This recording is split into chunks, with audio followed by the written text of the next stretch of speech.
Hey everybody, I'm Alexis with Boyle County Extension Office, and today I'm going to show you how to do some really easy microgreens. But before we get started, you might be asking, well, what are microgreens? Well, microgreens are baby plants, and they are harvested before the first true leaves. So they're harvested at the cotyledon stage. They're very high in nutritional value. They can add some tang and some spice to any of your dishes. I love them on omelets or in salads, and they're just a really easy thing that you can grow at home in your windowsill.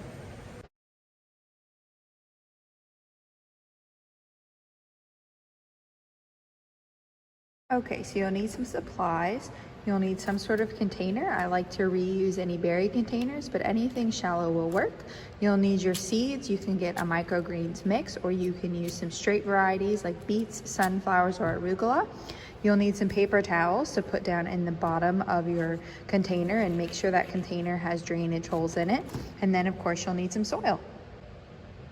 Make sure that you don't have dry soil. You're gonna wanna add some water and make sure it's plenty moist. I also like to wet down the paper towels I'm gonna put on the bottom. Okay, now I've got my paper towels, and really the only purpose of these is to keep the soil from falling out of the holes.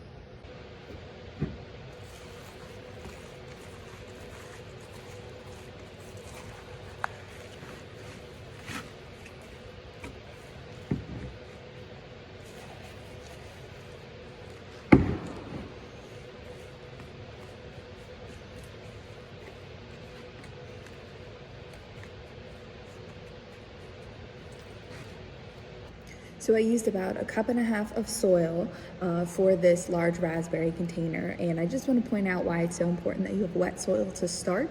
Dry soil will become hydrophobic, meaning it will shed water instead of soaking it up.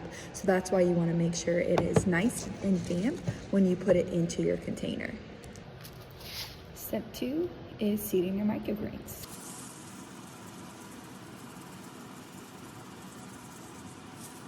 So microgreens, you're going to seed pretty thick. You can see all of the seeds in here because we do not need to give them a ton of space. We're going to be harvesting them and we want a nice thick carpet full of seeds.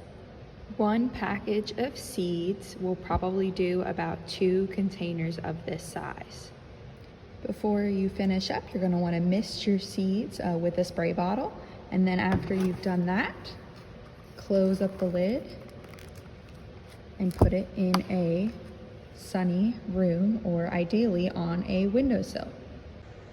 If you don't have a container with a lid, you can use some clear saran wrap with a couple holes poked in the top and put it on top of your container.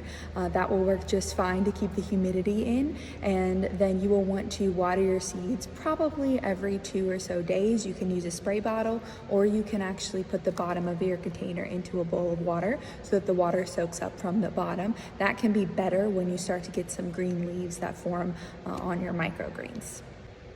Then in about 10 to 14 days, you should be able to harvest your microgreens, and you can start new seeds in the process, or you can wait and start fresh ones with your old container.